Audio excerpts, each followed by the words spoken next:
Hi, I'm Thomas Bowles, Prince William County Agricultural Extension Agent. Welcome to our video. All right, ladies and gentlemen, it is 11 o'clock, so we're going to go ahead and get started. There's our buzzer. This week's class is on forgotten food, foraging for new gastronomy in our backyards, fields, and forests. Our presenter is Clay Morris, who is part of the environmental sciences group with Prince William Public Works. Clay, whenever you're ready, if you want to go ahead and take it away. Good morning, everybody. Thank you for signing up for this class. As Thomas mentioned, I do work for Prince William County. I'm an environmental program manager with the county. But on the sideline, I'm a forager. I've been doing foraging for a long time, and I'm always excited when people are interested in taking part in the class. So we're going to talk about a number of things today. And the main thing is, why forage? Well, for one reason, we've been doing it about as long as we've been a species. It's just part of who we are. And there's also the reason I forage is because of something called traditional ecological knowledge, sometimes called TEK. Foraging has been around again for thousands of years, but I have noticed in the last few years, last probably 40 or 50 years, that there's been a significant decline in people actually foraging, and then also just the knowledge of what is edible. And that's a shame, because it is a major part of who we are in light of current food insecurities. We're kind of losing touch with things that are readily available. I mean, for instance, there's 4,000 edible plants in the U.S. alone. I do want to preface one thing about foraging. Some plants are edible, but not necessarily palatable. So part of my foraging experience then is also, because I'm the consummate foodie, is that I'm working on making these foraged foods actually palatable, something that you can enjoy. And so you'll kind of notice as we're going through this, that's kind of my context. There's numerous health reasons to forage. It's a seasonal diet. We have foods. These foods come along throughout various times of the year, so we should be taking advantage of them. When I teach my classes, I usually focus on the springtime. I call it the leafy greens time. In the summer, I call it the fruit and vegetable phase. And now that we're into fall and going into winter, I call it sort of the nut and seed stage. There is a lot of the foods are very comparable. We as a species eat a lot of meat, but along with meat, you had to have a high fiber diet. So that's why foraging was always a part of we as a early man. We did eat a lot of meat, but we also had to have a lot of fiber. One of the most interesting things about foraged foods is our intestinal microbiome. And basically what that means is we have a very broad range of microbiological entities within our intestines, which help digestion. And it's been a lot of proof to show that assemblage of microbacteria actually affect our health in terms of, unfortunately, some of the Western predispositions that we have for high blood pressure, anxiety, depression.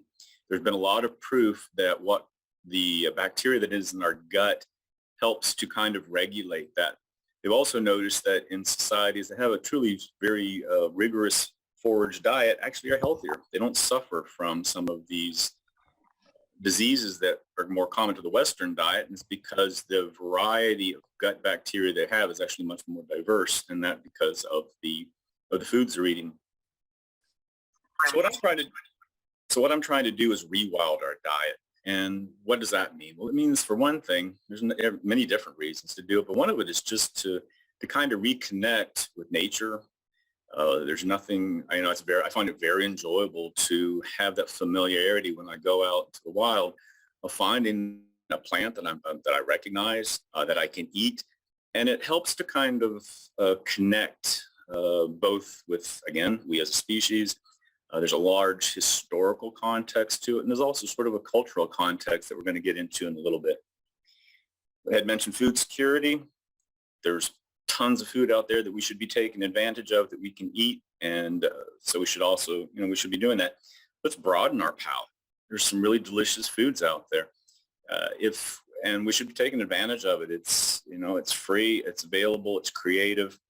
And again, it's fun and it's a creative outlet for getting out into nature, learning about plants, learning how to identify plants, and then frankly, eating them. For some reason, my advanced key is not working. One moment here. There we go. Okay. So again, why forage? Well, one thing's cultural. We've been doing it for a long, long time.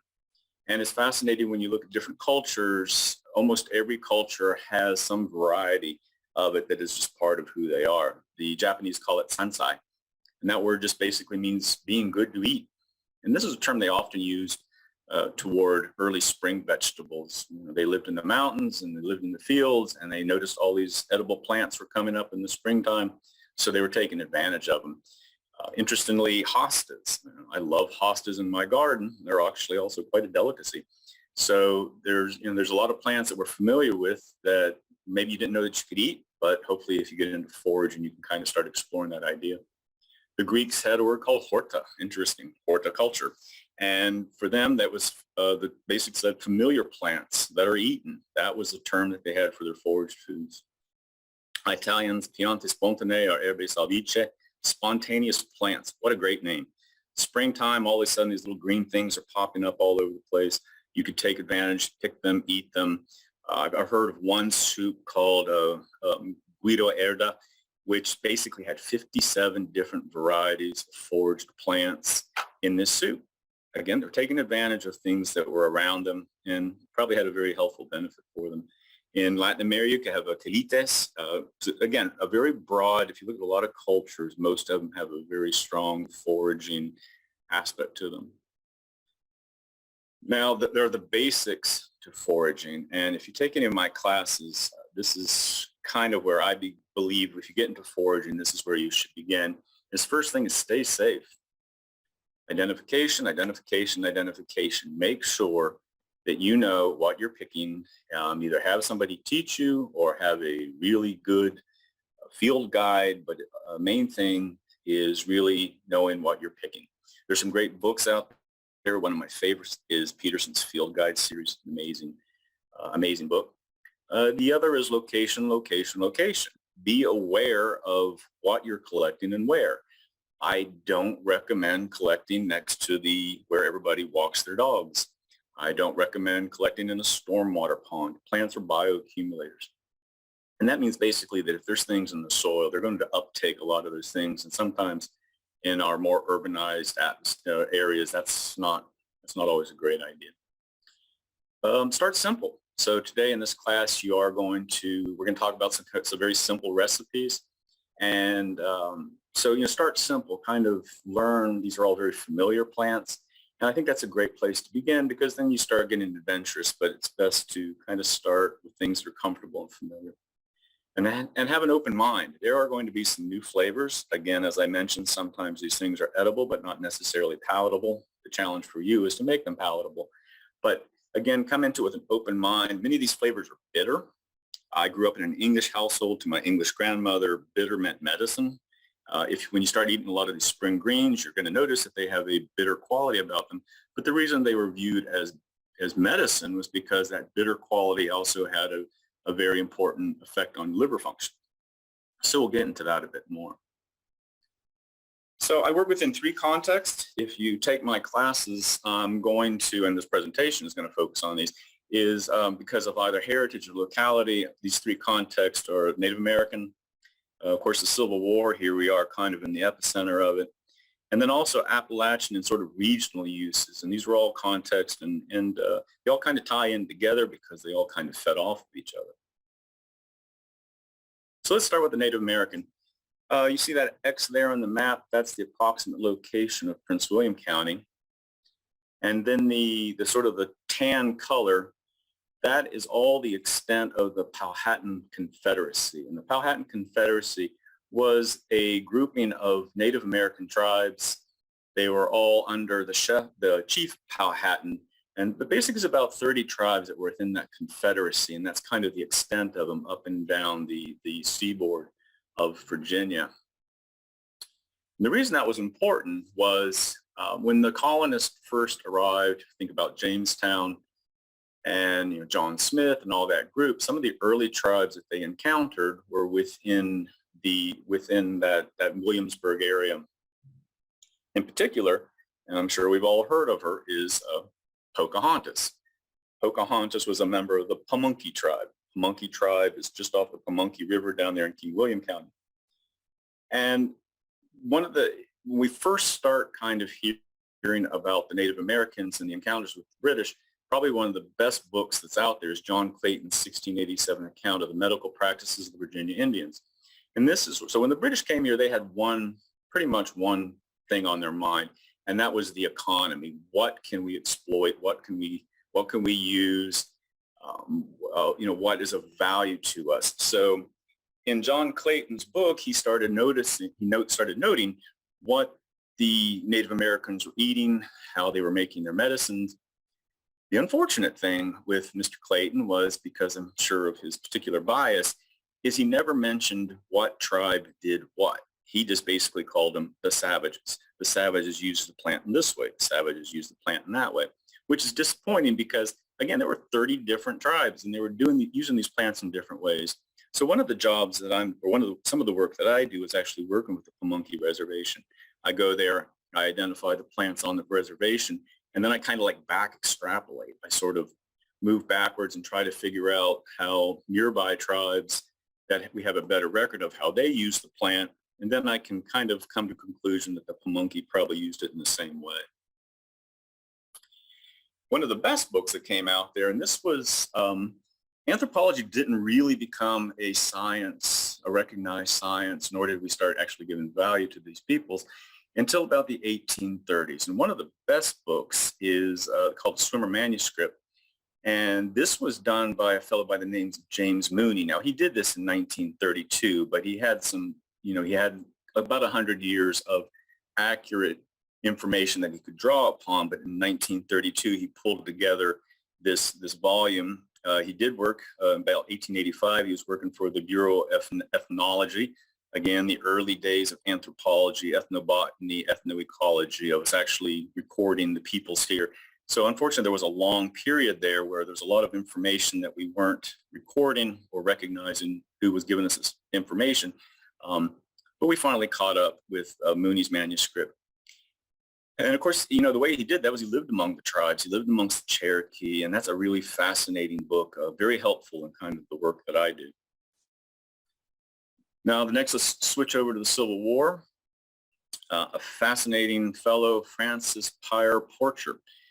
He was part of the Confederacy, and so when the Civil War broke out, the South had all the materials and the North had all the manufacturing. So the blockades came, that exchange was lost. So the South still had all these plants, but they didn't have the familiarity how to use these plants. So Dr. Porcher was tasked with creating this manual, and he was a smart fellow, graduated 1847 from the College of the State of South Carolina. He wrote several treatises. At that time, they're called Medica of indigenous plants.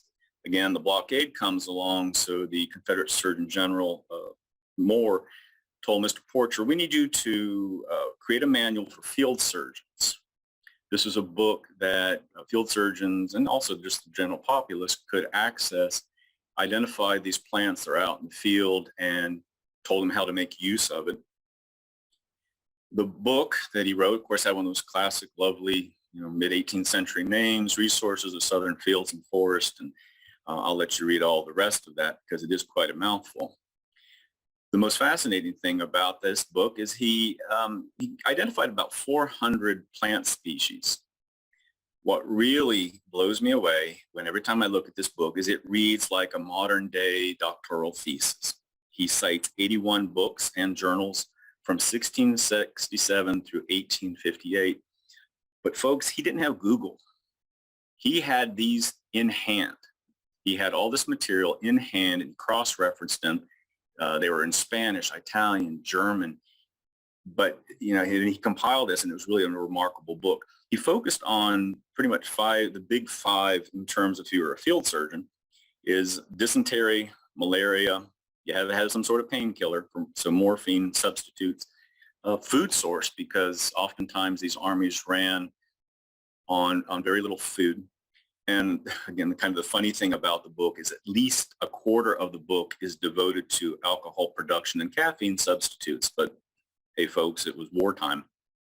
One thing I do want to note about those 400 plant species is there were no pictures. It was just names, sometimes common names, always Latin names. But what struck me was that pretty much meant that everybody already knew what he was talking about. People were familiar with these plants, and all he had to do was give the name. So it just speaks to a level of education that's, I find, pretty remarkable. Finally, we get to the Appalachians, and why not? Within the Appalachian range, there are 345 edible species and 77 families. Some of the big ones, mustards, oaks, rose, and lilies. Now, the Appalachians, and a lot of them just the poor, the Native Americans, they had to live on something on a subsistence diet. It was pretty much grow or harvest or find as you can. Everything that you ate was either dried, smoked, cured, or pickled. So one of the fascinating things come springtime is all these leafy greens start coming up, the mustards and the various wild lettuces. And that was a big thing in the springtime in the Appalachian area, and even around here, was you go out and you start picking all these field greens, dandelions, and all these different things. And the reason well, they were free food, but also that bitterness, that tonic, because again, after a whole winter of eating dried and cured foods, your liver was kind of screaming. So you fed it these bitter foods were actually good for the liver. Then, again, focusing on the importance of greens, and there was a term that you're going to hear, something called salat, and it's S-A-L-A-T, not our classic S-A-L-A-D. And that was a term that they used a lot they would take these greens, and to make them palatable, they would blanch them or they would saute them. One of the most famous is pokeweed, and I'm sure you've seen pokeweed in all its glory. It gets the purple berries that look like grapes. I'm sure you've always heard, it's extremely poisonous. I call it it's kind of the forager's puffer fish, because you can eat it, and if you catch it at a very young stage and early in its growth and you prepare it properly, then yes, you can eat it. It was actually quite the delicacy in Appalachia. My general rule, though, is until somebody's really taught you how to do that, just avoid it. But it was fascinating how there were so many plants out there that we typically think of poisonous, but there is a phase that are actually rather edible. So let's just kind of loop back into some helpful hints before we really kind of jump into it. Positive identification, rinse thoroughly, clean everything thoroughly. If you're going to use canning jars, use the ones with plastic lids, particularly if you're going to be doing something with vinegar, because vinegar will make those metal ones corrode. There's vinegars. I do a lot of things with vinegars because I love the infusion, how to infuse them. So here's kind of a general rule with vinegars. If you're going to do something with flowers or something with a delicate flavor, use white wine or champagne vinegar.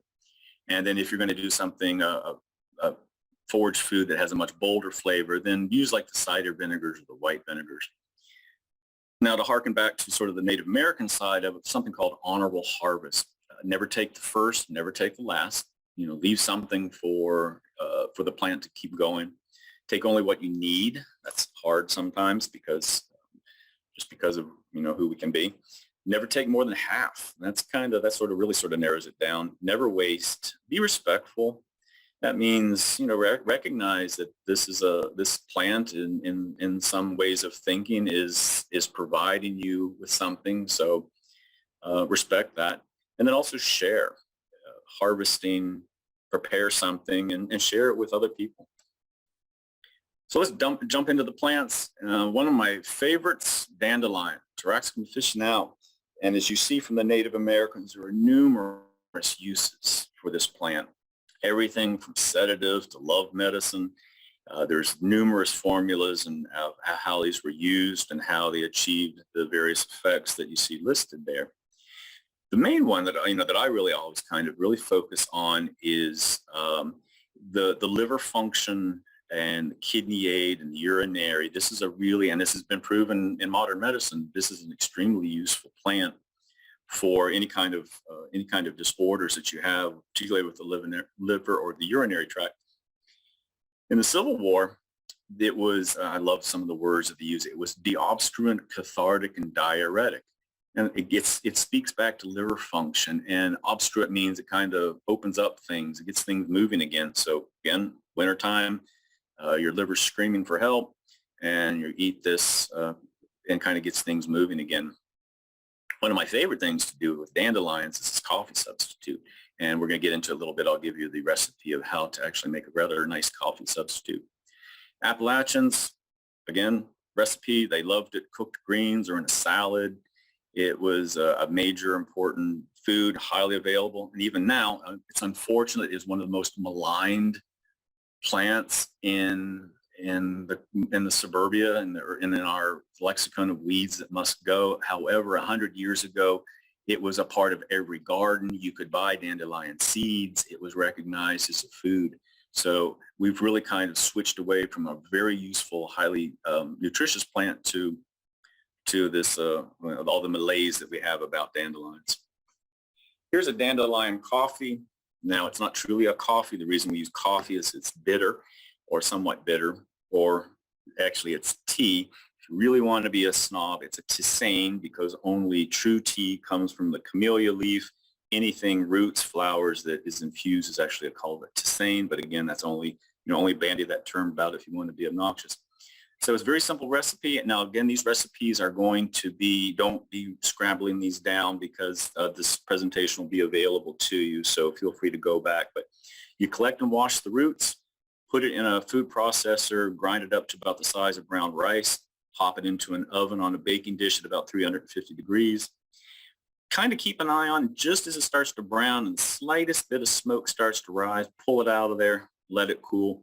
Typically, one of the tea balls, the little tea balls, you fill that up. That's enough for a cup. I use my French press. I'll put 3 tablespoons in French press and just let it steep. I always add a little bit of cream and sugar to it, because it actually can have a rather chocolatey or caramel flavor to it. Rather interesting. Dandelion vinegar is another fun and simple one. Gather the flower heads. Clean them off. Make sure you kind of wipe, get off what shouldn't be on there. Put about half a jar, fill it up with the flower heads, top it off with white wine vinegar. Remember, white wine vinegar because it's more delicate. Put it in a cool place for about 3 months, strain it through a cheesecloth, and then you have this really delightful vinegar. We've all smelled dandelions. It's a childhood memory, but it's really fascinating with this vinegar. Kind of takes on that sort of olfactory sense. It's just a fascinating, fun thing to try. Come springtime, either black or honey locust or wisteria or honeysuckle. One of my favorite things to do is make a simple syrup. But first, let's kind of talk about how people used them. The Native Americans, it was an emetic. It was toothache remedy, or also a cough medicine. Again, how they prepared those varied amongst tribes. The Civil War, the wood, of course, honey locust or black locust wood makes excellent fence posts because it doesn't rot. It's extremely hard. The Appalachians, they made a syrup out of it, and that was really, that's kind of the part that I really focus on. Basically, it's a simple syrup, and the way you begin that is a simple syrup is basically a 1-to-1 combination. For every cup of sugar, you have a cup of water, and then exponentially however much you're going to make. You dissolve the sugar in the warm water. Do not boil the water because it'll caramelize. Remove from the heat. Let it cool. Let it just get to warm, and add a pound of flowers. Yes, that is a lot of flowers. If you're going to make a gallon, that is quite a lot of flowers, but it's going to be worth it. Let's set it aside for about 24 hours, kind of stir it up, and then strain it. And then I just stick it in jars. And when I use this, I'll use it in my classes. I'll take about a jigger, kind of a shot, and I'll add it to a solo cup and add about 12 ounces of fizzy water, and it's just like an Italian soda. Really delightful, a nice sweet flavor, but at the end of it, you'll kind of get the hint of the flower behind it. And this, we did this because we didn't have Cokes and sodas and stuff. People did this because it was a way to kind of, a nice refreshing drink and kind of switch it up from just plain old water. Next one of my favorites, wild or field onion, wild or field onion or garlic, whichever one you want to call it, but it's the allium vignale. The Native Americans used it for a lot of different things, carminative, cathartic, a whole list of different things. One that I think probably gives credit to, and most likely, is the expectorant, because it is an onion. You make a syrup out of it and helps kind of get you coughing and breaking up phlegm. Civil War, again, they kind of drew upon what the Native Americans were doing. It was seasoned, of course, it's an onion, rather unctuous onion, I find. It's pretty bold flavor. Expectorant and also pest repellent, because it kind of stunk, but they would make use of it. One of my favorite things, though, and this is truly a nice, simple, fun thing to do, is make an oil out of it. So you gather about 2 cups of stems. I chop them up into little pieces, sort of macerate them, doesn't matter, just kind of break them up a bit. Put it into a container with about 2 cups of olive oil and let it set for about 48 hours and then strain it. And you're going to have this really delightfully flavored olive oil for cooking. I use it for any time I use an olive oil. It has just this really mild, delicate, oniony flavor. I've had chefs actually ask me to make this for them because they use it. It's just really a fun thing. So if you combine then this oil, this onion oil with your dandelion flower vinegar, you're going to make a really interesting vinaigrette, but I'll let you explore that on your own. Lamb's quarters, very common weed that grows in fields. I'm sure you've seen it because it has sort of this blossom, this kind of blush to it. It's sort of a whitish blush, very common weed, Chenopodium album. And if you've ever had quinoa, you have been eating the seeds of its very close relative. The Native Americans use it as a dietary aid, and they recognize that eat your greens, they're good for you. It was a nice, tasty green. It tastes very much like spinach, a wonderful substitute for spinach. My wife prefers this as opposed to spinach because sometimes spinach gives you that weird kind of stuff on your teeth. So this is one of her favorites. During the Civil War, it was a sedative and a diuretic. Porcher goes into how to make preparations with it. They're a little odd. I find his explanations for using that a little odd, but anyway. And then the Appalachians, of course, if we get back to this, was just a nice, tasty green. Grows very common in disturbed gardens and farmyards and things, so it's usually often quite abundant. So again, sauteed green, very simple. Gather a bunch of it. I will always, the leaves will come off very easy, and they'll have a little bit of a petiole. I always pinch the petiole off because it gets a little tough for me, but just the straight leaf. And just wash it off, and then you can prepare this any way basically that you like spinach, but here's a little fancier recipe with a bit of onion and some garlic and jalapeno, and you add a pound of it, a little bit of cream, a little bit of stock, and you have a nice substitute for a classic kind of sauteed or cream greens. But again, if you just want to eat it just straight as you would spinach, it's really quite nice. Plantain, another very common yard weed, grows everywhere. If you're going to walk out in your yard, you're going to encounter this at some point. The Native Americans use it as a dermatological aid in a poultice, and if you look at those leaves, it makes perfect sense. They're oftentimes they get rather broad, and you can make a nice poultice out of there for any swellings or eruptions or whatever things you might have going on with your skin. Civil War, they recognized that use, and so did the Appalachians. I always always fascinated how sort of this got passed down, this information. Most of this came from the Native Americans, and then we either we took what they knew, or we expounded upon it. But this is one that's pretty consistent in that people recognizing that it was good for skin issues. And it's also an early spring green. My favorite thing to do with it is turn it into my own version of nori, of seaweed.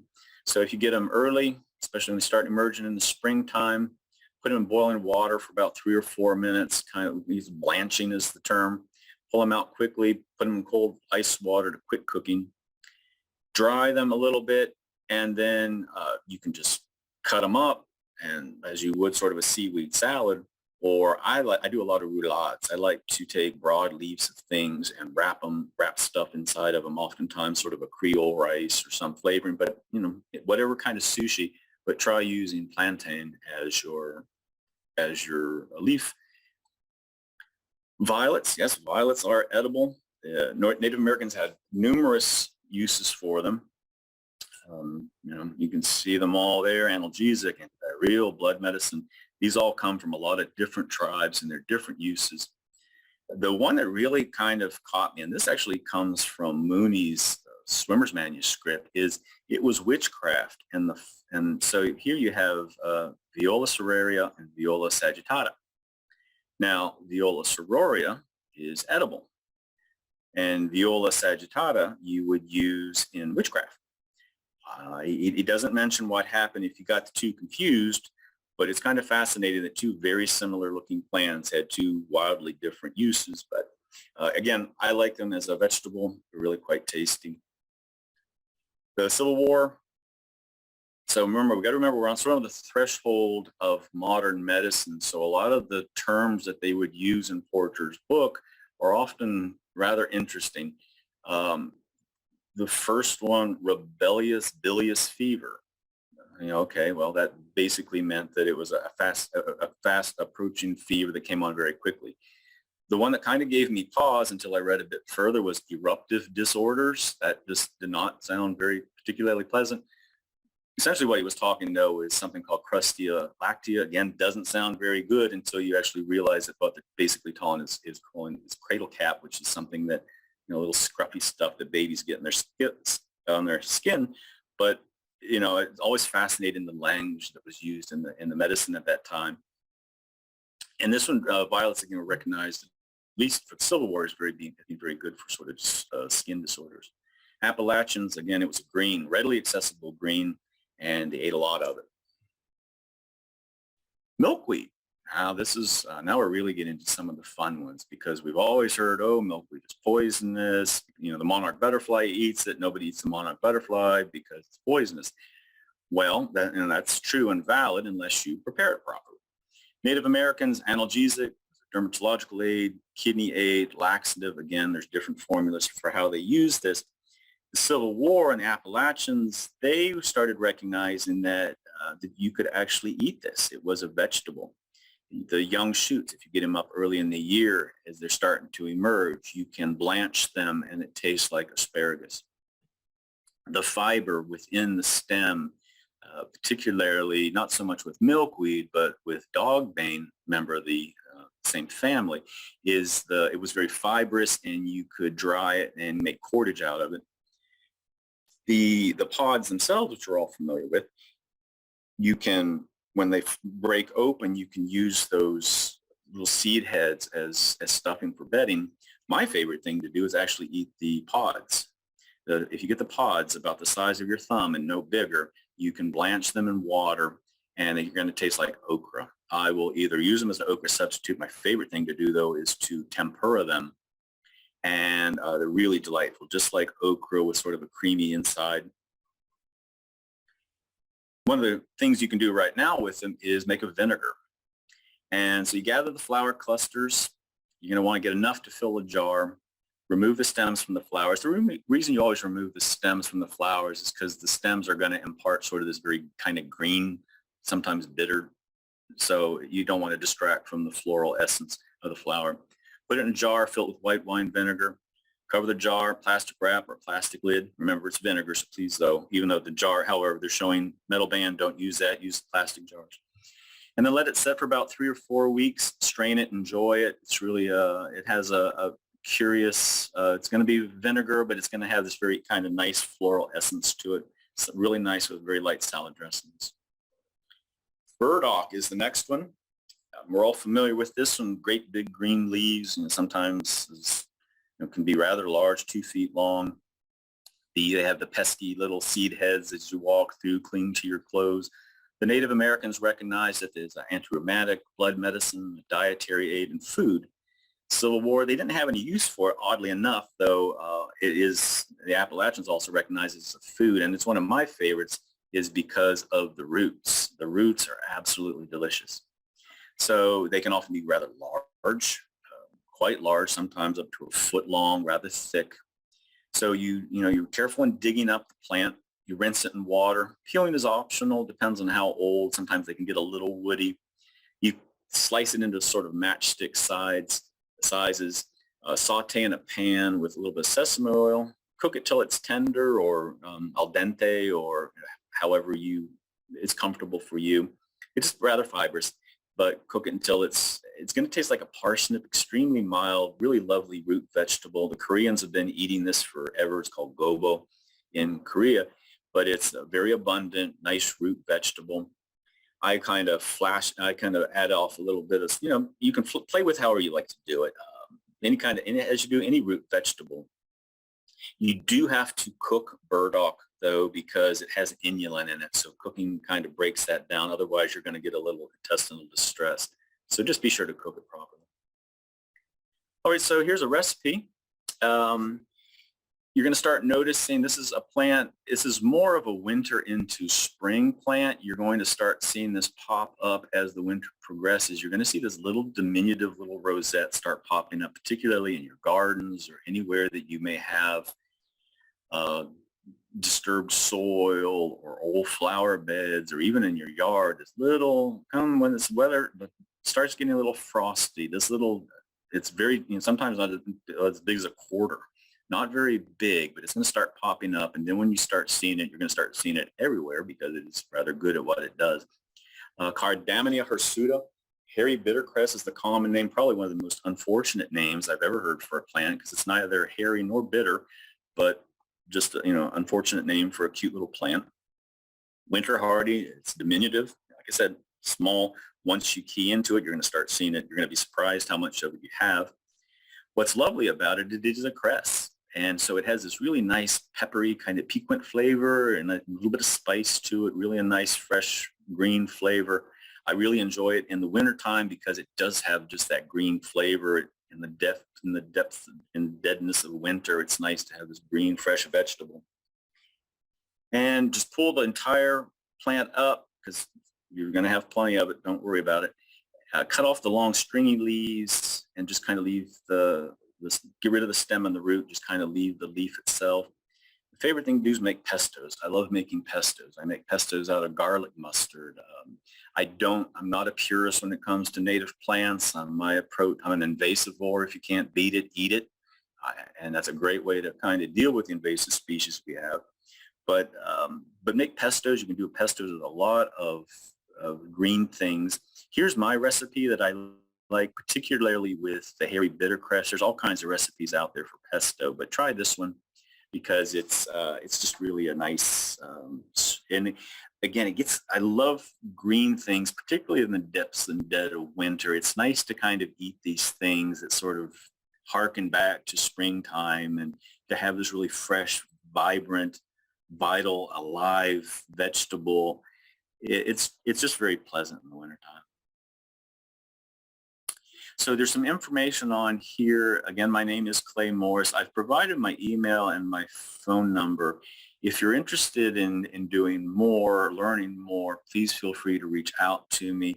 I currently, if you want to do this on a definitive schedule, I currently teach at the Salamander Resort, which is in Middleburg. I subcontract through there, and I come and give classes for them. And those classes typically run about 2.5 to 3 hour sessions. They run about 2 or 3 times a month. The next ones, the dates for those are coming up, are going to be October 8th and the 22nd. There are Saturdays. The classes run from about 9:30 to 12. We hike around for about an hour and a half, and then we come back to this lovely setting. They call it the Stallion Barn. It's climate controlled, so dependent upon the weather, it's nice to kind of retreat to this nice place. And then we sample, and there you have an example of some of the foods that I sample. So yeah, we're not going to go out there and pick leaves and then just come back and chomp on them. I actually prepare things. I have a culinary background. So we come back and we try sort of things that I've done. A lot of aiolis and garlic mustard spreads, or just different dishes, the seasonal, based upon the season. One of the things that I'm really into right now, I'd mentioned the nut season, so acorns and walnuts I will turn into a cheese. It's a vegan cheese, basically what I fermented. But I do more sort of a charcuterie style. So you come, you try the different things, and it gives you an idea of what is possible with foraging. If you're interested in taking those classes, there's a phone number to contact Salamander. You will book through them. It runs about $75 a person, but fortunately, I've never had anybody complain about the price. And if you are interested, there is the possibility for private tours on your property. I've done any number of these. I always, typically that'll run about 6 hours. And the idea is we go and explore your property. You want to, hopefully it's an interesting property. We can find a lot of things. We come back, I prepare a little luncheon, and then you get to experience and kind of learn what's on your property. There's 2 links there. Middleburg Life is an online magazine that has done 2 articles on me. So it gives you a bit more of an idea of my approach to foraging and to some of the foods that if you attend these classes. But again, feel free to reach out to me. That's all I have. I guess we have time for questions, so I will turn it over to the moderator of the chat and happy to answer any questions. Again, thank you so much for taking time to learn more about this, and I hope to see some of you out in the field. Thank you, Clay. This has been really informative. Let's see what questions we have. The one question we have in the chat is you mentioned the importance of oaks in Appalachia, but pre-blight would chestnuts have filled that role ecologically? Oh yes, absolutely. The nuts, and I can't overemphasize how important any of the nuts were. Walnuts, acorns, they were all vital because they were a source of fat. They were something that you could keep.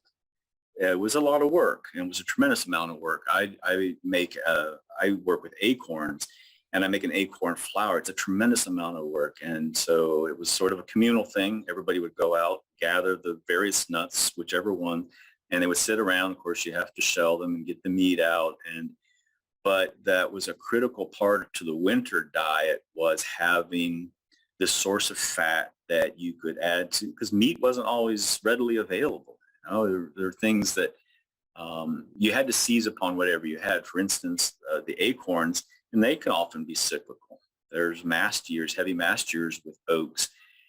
So you were, it was either the chestnuts or it was the oaks, but you were always out there. Walnuts, they all are very cyclical, but you would seize upon them. And for instance, like processing acorns, you gather the acorn, and, cracked open acorn, you have this little nugget of goodness in there, but it takes a whole lot of little nuggets of that goodness to actually create, to have enough food. So I will gather throughout as they fall. Then you have to shell them. They are loaded with tannin. So tannin gives them a very strong bitterness. So you have to leach the tannin. The natives had the luxury of putting them in baskets and sticking them in the stream, and the water just flushed over them. I don't know of any water bodies around here anymore that I would ever put anything in and expose it to very much. So basically what I have to do is I take all my acorns, I put them in these large jars, and then I change the water twice a day. And it takes 2 or 3 weeks to actually get them to be sweet.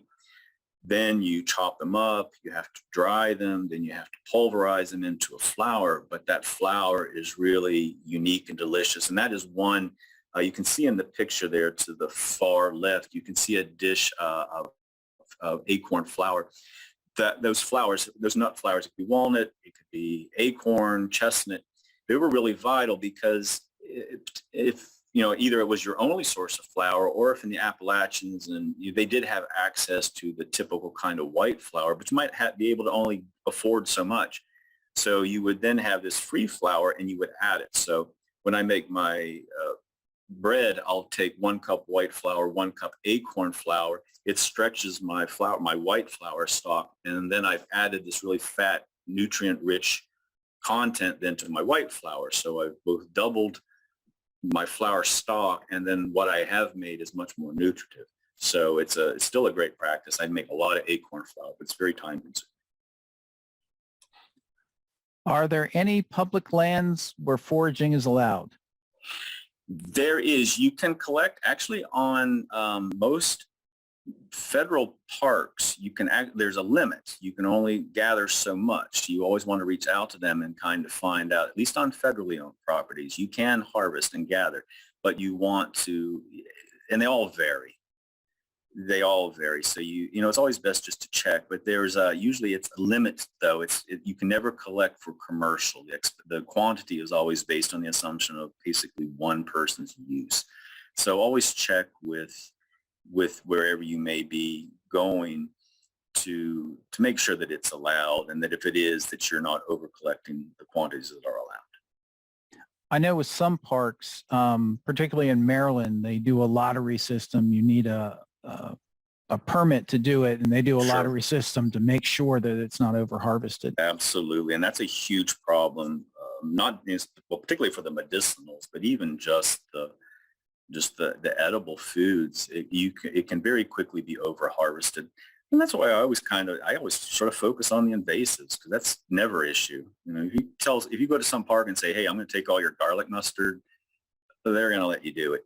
They're going to be a little more cautious about the native species, but again, just always check with the various localities and see what their rules are. Speaking of invasives, how best to collect to discourage and not encourage native or invasive species? How to encourage native species? No, I'm sorry. How best to discourage and not encourage invasive species? Oh, well, cautious in what you purchase. Then kind of the approach that I have taken, I do a lot of native gardening on my property, but that native gardening also requires that I remove the invasive species. So it kind of goes hand in hand. Just be careful when you're purchasing. But then in terms of, I have tons of garlic. Well, I don't have lots of garlic mustard now because I've picked and eaten most of it. But as time and part of preparing my area for native plantings, you have to get rid of the invasives.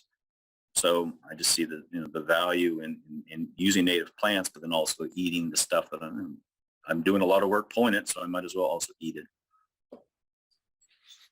Okay, let's see. I don't see any more questions. If anybody else has a question, want to unmute and ask it, go ahead and do that.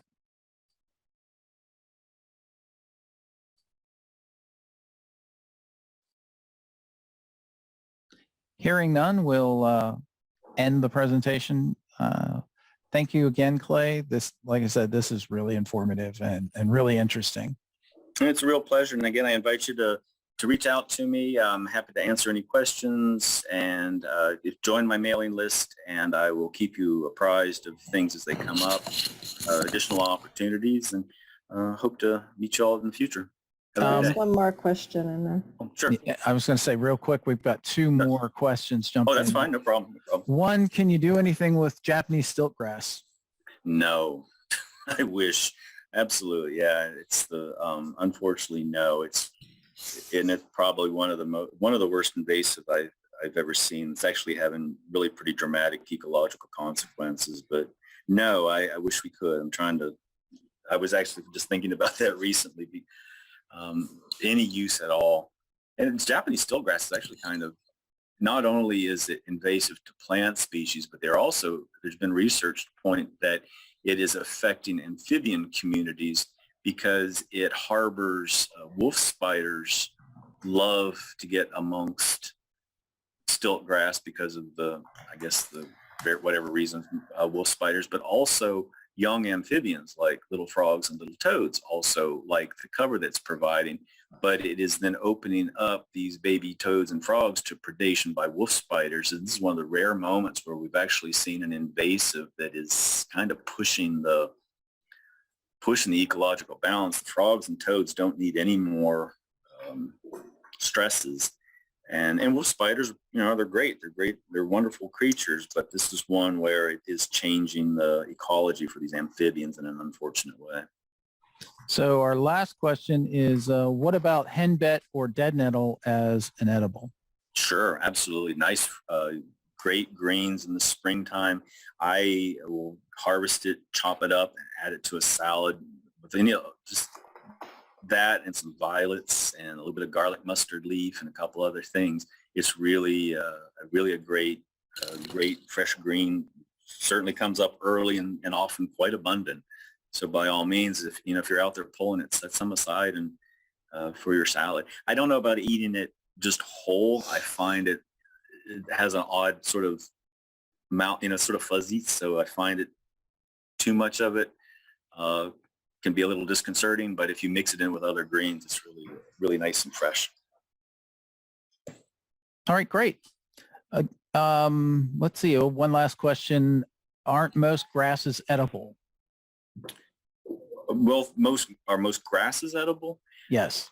Never been my experience, though. I'm trying to think. Yeah, there's a lot of monocots that are edible. I mean, cattail is edible, and lilies. Grasses. We do have to recognize, though, that grasses, particularly the seed heads, were the progenitors of all the grains that we have, and most of them started out as very, not very impressive, but many thousands of years ago, our ancestors had the sense to the wheats, the rye, all the cereal grains. Around here, I haven't encountered any grains. I mean, I guess you can. The sicows, some of the wild rye, you can. It's the work. Often the seed is very small, and then it's going to be covered in a husk of some sort. So it's a tremendous amount of work. But again, if they are edible, it's just the amount of work that goes into it sometimes isn't worth. But yeah, every grass has a grain. It's just the amount of work to actually get to that grain that might be a bit daunting. Okay, we have one more question. Have Sure. you ever tried Spring Beauty tubers? Yes. Spring Beauties, Solomon Seal, one of my absolute favorites. One of my absolute favorites that I actually serve in my class are daylilies. Really? If you dig up a daylily, it's going to have this mass of all these little tubers, and I'll kind of pinch off the long stringy bits, but in the middle is going to be this little tiny russet potato. It tastes, you wash them, roast it, and it's a sweetest little russet potato. Again, they're often quite abundant. About 2 months ago, when all the the lilies were blooming all along the roadside, tremendous amount of free food out there. What you can also do is, if you just have a stash of them, is just go dig what you need, and this is oftentimes with like cattails and certain other root tubers vegetables, is people would leave them, they would know where they were, and then they would just go dig them up as they needed them. And that was, but roots and tubers, really, Solomon Seal is delicious, of course, Jerusalem artichoke. It's the importance of those roots and tubers because you could keep them in the pantry and they're going to get you through the wintertime. Okay, that was our last question. Thank you again so much, Clay. Thank you very much, everybody. I hope you enjoyed it. All right, we'll see you all next time. If you enjoyed this video, please let us know with your questions, comments, and suggestions for other classes and videos. For more information on lawns and gardens, contact the Extension Horticulture Help Desk at mastergardener@pwcva.gov. Thanks, and we'll see you next time.